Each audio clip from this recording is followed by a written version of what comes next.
obodo ji egba mba ndị bụ agbata ụlọ dị mma a na-enyekwuru obodo aka ha nwere onyinye eji akpata ego nwekwa obi eji eri ego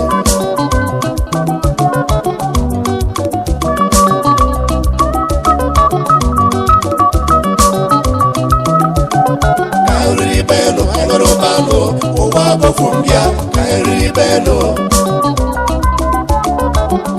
Beno, Enrobano, Owabo Fumbia, Kairi Beno, Enrobano, Owabo Fumbia, Kairi Beno.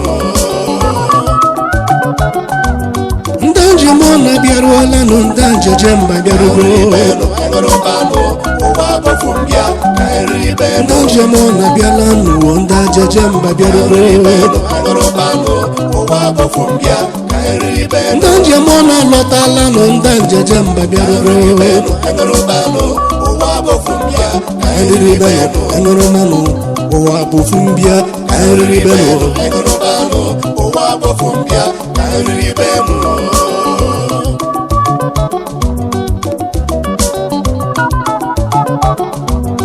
Chief Sir Emeka Diwe Eze Bube Okpatara Ozuru One National President Association of Igbo Town Union Worldwide Ogari Igbo Union Ozi Facilitator of Akurulo Investment Initiative Philanthropist Onye ọma na-enyere ụmụ ogbenye aka. You are known for your honesty and defense of Igbo cause.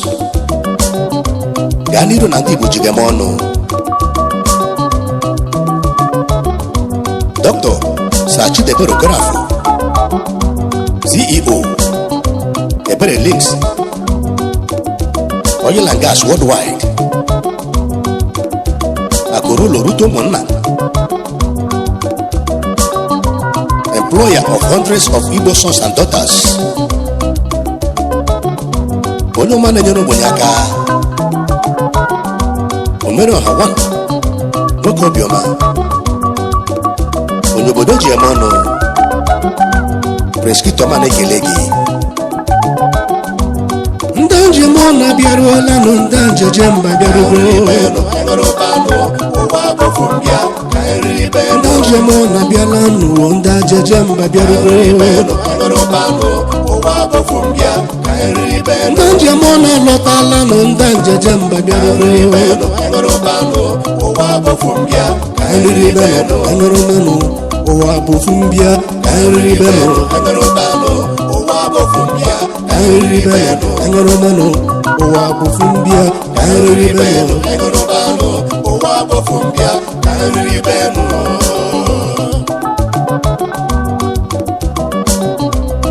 High Chief Dr. Dan O. Egonigwe Akurulo One of Nsu ejide obodo dịka pụta akụpe ndị Igbo na California nụrụbewa na agbọsọ wan onye ọma ga-adịrị mma. Chief Winslas Kennedy Chidonyeka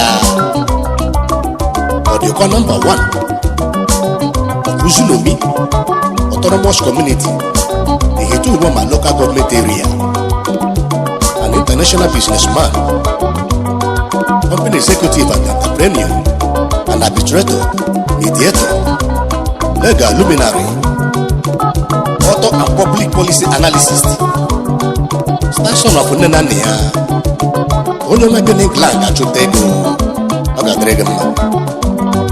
High Chief Sir Innocent Chukwemeka Njoko Adan Kasina Echetobi Sike Akurulo Opotobia na Lanso, President Emeritus of Mbano Progressive Association, Austin, Texas, Vice President Emeritus, People Lions Club of Nigeria International, San Antonio, Texas, Executive Member, Igbo Council of Chiefs and Traditional Rulers, Austin, Texas. Ndanjemona biaruola no ndanjejemba biarugo. Ndanjemona bialanu ndanjejemba biarugo. Ndanjemona lotala no ndanjejemba biarugo. Anribelo anromono owa bofumbia anribelo.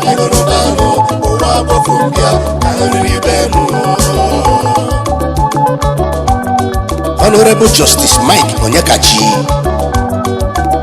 Honorable Judge of the Imo State High Court of Nigeria, the youngest judge of Fonso Nwebichi, Okoshishi Manso Mboroguochi, Honorable Chief Sir Austin Nwachukwu, Udo one of him member no, a cheerful giver, Command of Empowerment and Jobs, a former member, Federal House of Representatives, Okigwe South, Okigwe Zone Jigemono, Imo State Jigemono Karisia,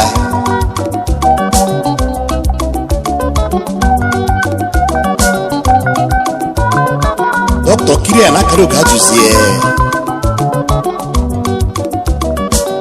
Ugobola, Legal Luminary, CEO, Akariko Foundation Worldwide, International Businessman,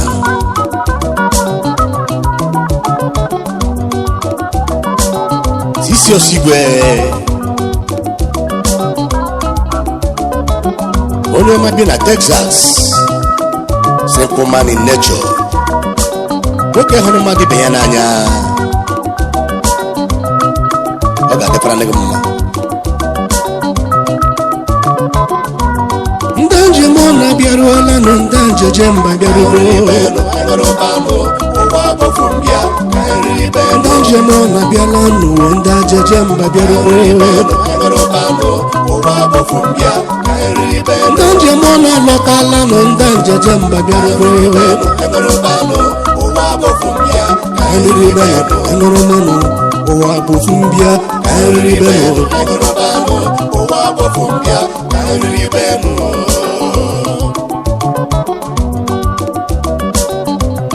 Is the chief John Akasike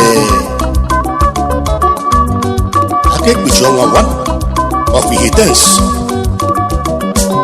Onye na-enyere obodo aka bi na Canada. Omenwanne Nzekele Chokoro, oke nwe oke mmadụ o ji ego achụta ego na Dublin. Chief Kisila Anyanwụ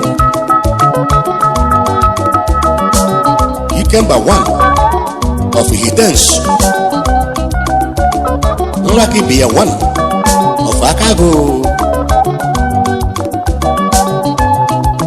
Nwego na-erubere isi n'obodo oyibo California. Ndanje mona biaruola no ndanje jemba biarugo. Ndanje mona bialanu ndanje jemba biarugo. Ndanje mona lotala no ndanje jemba biarugo. Anribelo anromono owa bofumbia anribelo.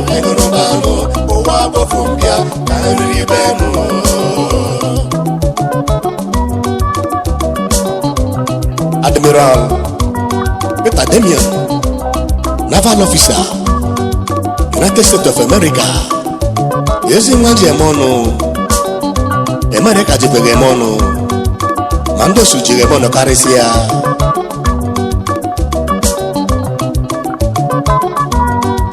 nwoke nkwọ onye njebe ọ na-abịala.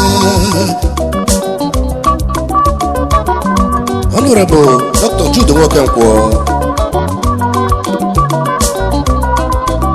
onye mọsị gbara suwe bịa ọnwa gburugburu na Chicago, United States of America.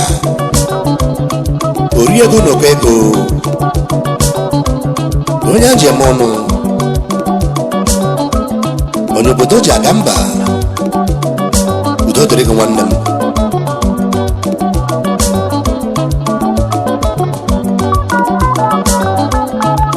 Dr. Nnamdi Egolelei onye ọmasị ezi ama mba nọ wepụta. President Nigeria Association Guyana South America. President Guyana Medical Association.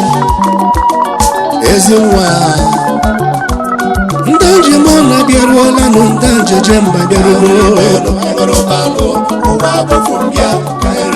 Ndị njem ọ na-abịala nụwo ndị njeje mba bịaruo. Ndị njem ọ na-alọtala nụ ndị njeje mba bịaruo. Anyụrụ manụ ụwa bụfu mbịa anyụrụ manụ ụwa bụfu mbịa anyụrụ manụ ụwa bụfu mbịa anyụrụ manụ ụwa bụfu mbịa anyụrụ manụ.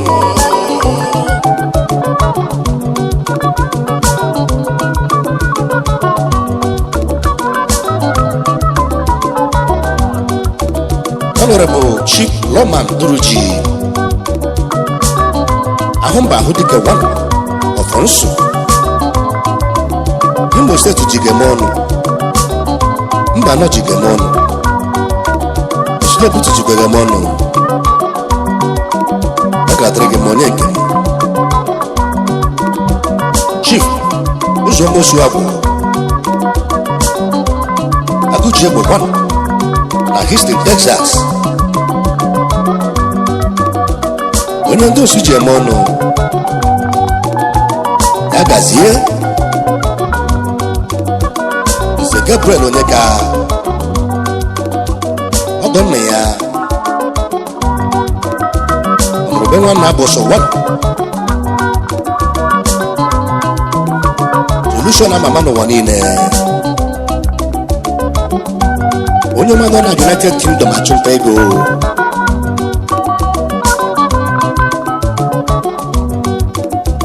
Chief Oluchukwu Samuel Okoke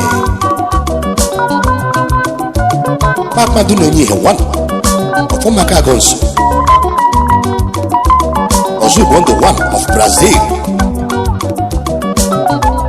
Ya rọkwara gị ma nwanne m. Njem ọ na-abịaruola nụ ndị njeje mba bịaruo. Ndị njem ọ na-abịala nụwo ndị njeje mba bịaruo. Ndị njem ọ na-alọtala nụ ndị njeje mba bịaruo.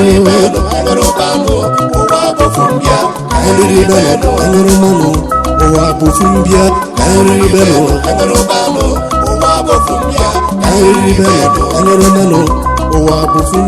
anyụrụ manụ ụwa bụfu mbịa Chief Maxwell Ogoke Ugochinyere one of Okata Akajugo one of Okata. Ome ihe ụmụnna ya chọrọ onye jiri sola eme ọgọ na Okata. Onye isi Knight of St. Columbus, Los Angeles. Vice President Anok Worldwide, Los Angeles branch. Chief Julian Wokori onye ọma na-adọpụrụ na-akpa ego onye njem ọnụ Itọba na-ekele gị nwanne. Chief Pascal Egerue Ugomba Ezalanso onye obodo ji eme ọnụ ojo mashu man no suwe bia gani ru na ko benazo maje varistu to kafa ono mo bodoji emono ezi nwa no obodo yi ba chụta ego Europe oga dere mma maze Obinna McLauris Oluso mmekọ ọ dị mma one na Lasulebichi Youth Chairman Loptex and Escort Ventures Loptex and Home Interiors Limited Leisure Stores Limited Lagos Maze Nicholas Ofotru Elias Space Kind Awu one night the number na United States of America onyo mashu mo paransu webia ndanje mo na biaruola no ndanje jemba biarugo ndanje mo na bialanu ndanje jemba biarugo ndanje mo na lotala no ndanje jemba biarugo Kaniribeno, Kaniromano, Owabufumbia, Kaniribeno, Owabufumbia, Kaniribeno, Kaniromano, Owabufumbia, Kaniribeno, Owabufumbia, Kaniribeno.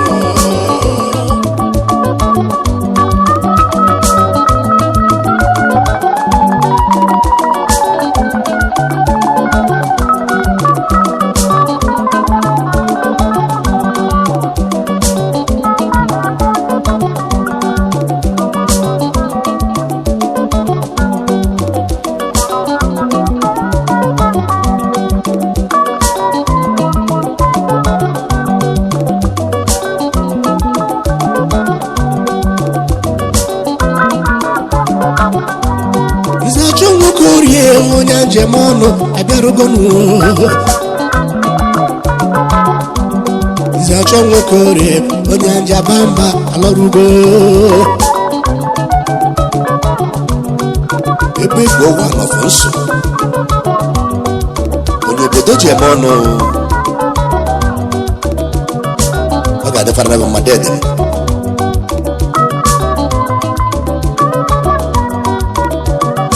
Chief Doctor Epiphanius Irebu was the number one of Onso Obodo Jemono President of Imo State Association North Carolina, USA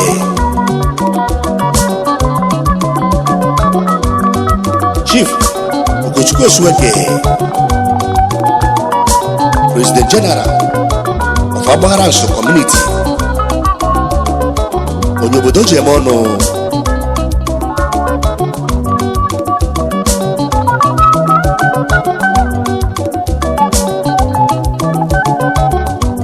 Angwero Showerije Amjewezo Kanso Gakwawo Imoma Olonyoma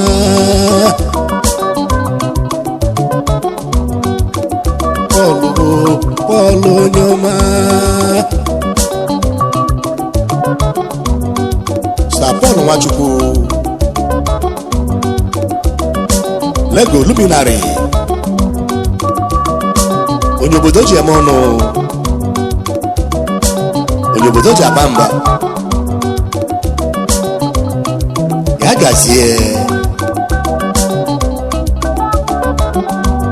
Ndanje mona biaruole no ndanje bamba biarugo Ndanje bamba biarugo ndanje mona biarugo Ndanje mona biarugo ndanje bamba biarugo Ndanje mona biaruole no ndanje jemba biarugo ụwa bọfumbịa ka eriribe ndị njem ọ na-abịala n'ụwa ndị ajaja mba bịarube aṅụrụbanụ ụwa bọfumbịa ka eriribe ndị njem ọ na-alọtala nụ ndị njaja mba bịarube aṅụrụbanụ ụwa bọfumbịa ka eriribe aṅụrụmanụ ụwa bọfumbịa ka eriribe aṅụrụbanụ ụwa bọfumbịa ka eriribe aṅụrụmanụ ụwa bọfumbịa ka eriribe aṅụrụbanụ ụwa bọfumbịa ka eriribe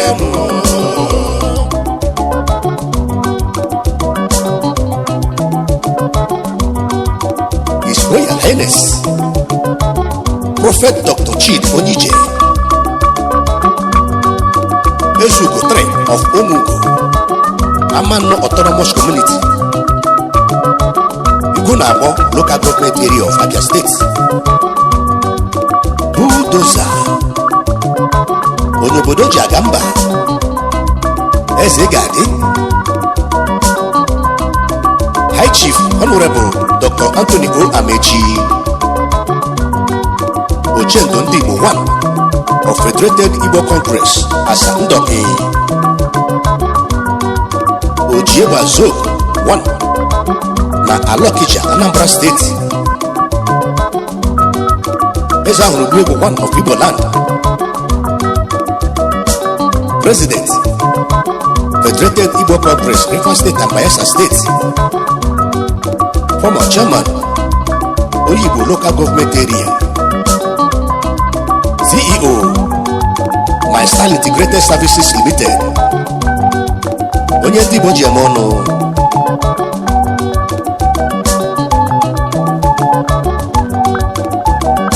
Maazị Nnabugo Osuji Commander Ikuku Mba Nnọ onye obodo ji eme ọnụ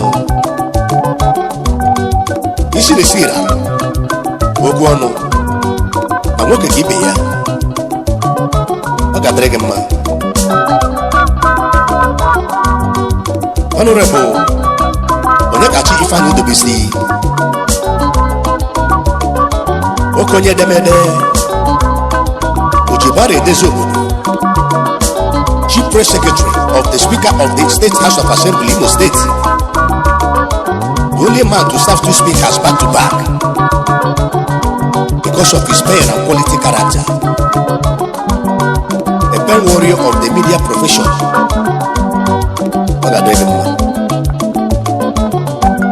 ndị njem ọ na-abịaruola nụ ndị njeje mba bịaruo ndị njem ọ na-abịala n'ụwa ndị ajaja mba bịaruo ndị njem ọ na-alọtala nụ ndị njeje mba bịaruo eriribe aṅụrụmanụ ụwa bọfumbịa ka eriribe eriribe aṅụrụmanụ ụwa bọfumbịa ka eriribe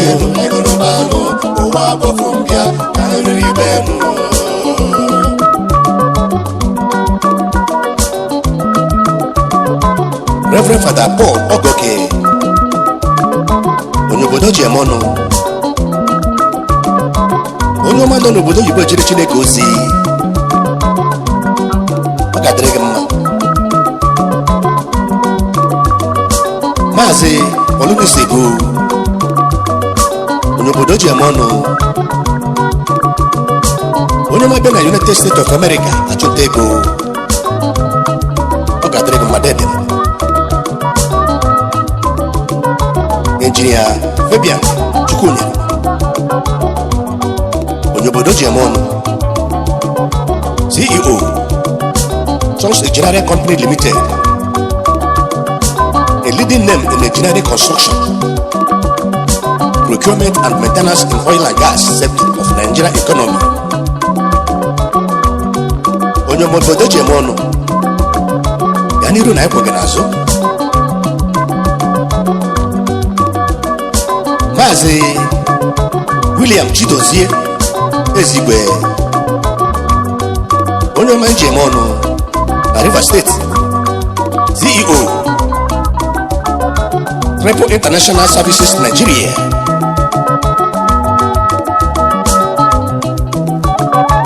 Maazị Catalyst nwanne International Land Pilots obodo ji eme ọnụ gaa n'iru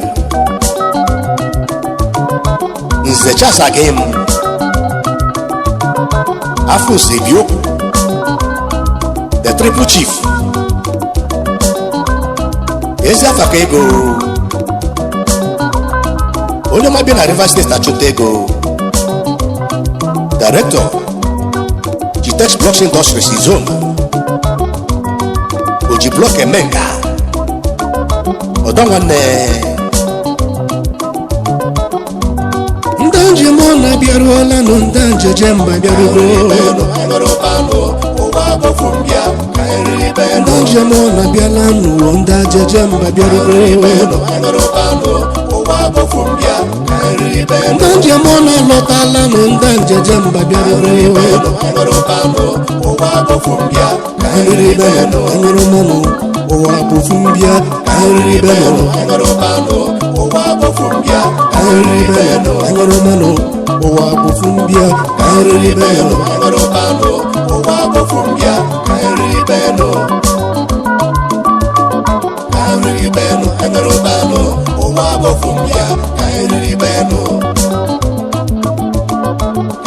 Beno